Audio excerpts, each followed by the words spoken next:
திருச்செந்தூர் சுப்பிரமணிய சுவாமி கோவிலில் பொது தரிசன வரிசையில் காத்திருந்த பெண்ணுக்கு உடல்நலக்குறைவு ஏற்பட்ட நிலையில் அவசர கால வழிக்கதவை திறக்க கோயில் காவலாளிகள் இல்லை என பக்தர்கள் குற்றச்சாட்டை முன்வைத்திருக்கிறார்கள்.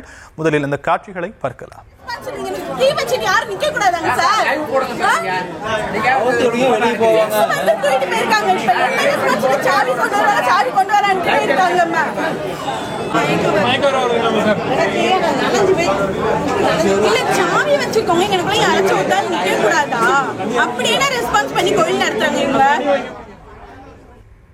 இது பற்றிய விவரங்களை செய்தியாளர் சதீஷ் வழங்க நாம் கேட்கலாம். சதீஷ், மேலும் விவரங்கள். வணக்கம்.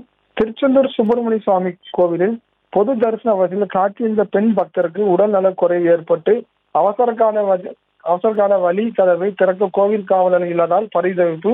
தூத்துக்குடி மாவட்டம் திருச்செந்தூர் சுப்பிரமணிய சுவாமி திருக்கோவிலில் சிறந்த பரிகார ஸ்தலமாக வழங்குகின்றன.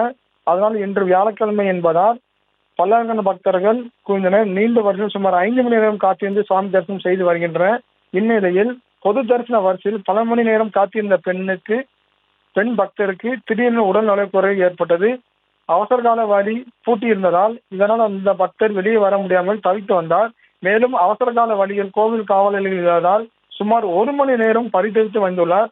கண்ணீர் மழுக்க பக்தர் விடுத்த கோரிக்கையை காண்பவரை கண்களுக்கு செய்த உள்ளது. கடந்த சில நாட்களுக்கு முன்பு தரிசன வரிசையில் அடிப்படை வசதிகள் இல்லாதால் அவசர கால வழியில் கோவில் காவலர்கள் இல்லாதால் என பக்தர்கள் மேலும் குற்றச்சாட்டு உள்ளனர். இந்த நிலையில் மீண்டும் இதுபோல் சம்பவம் நடந்து பக்தர்களிடையே அச்சத்தை ஏற்படுத்தியுள்ளது.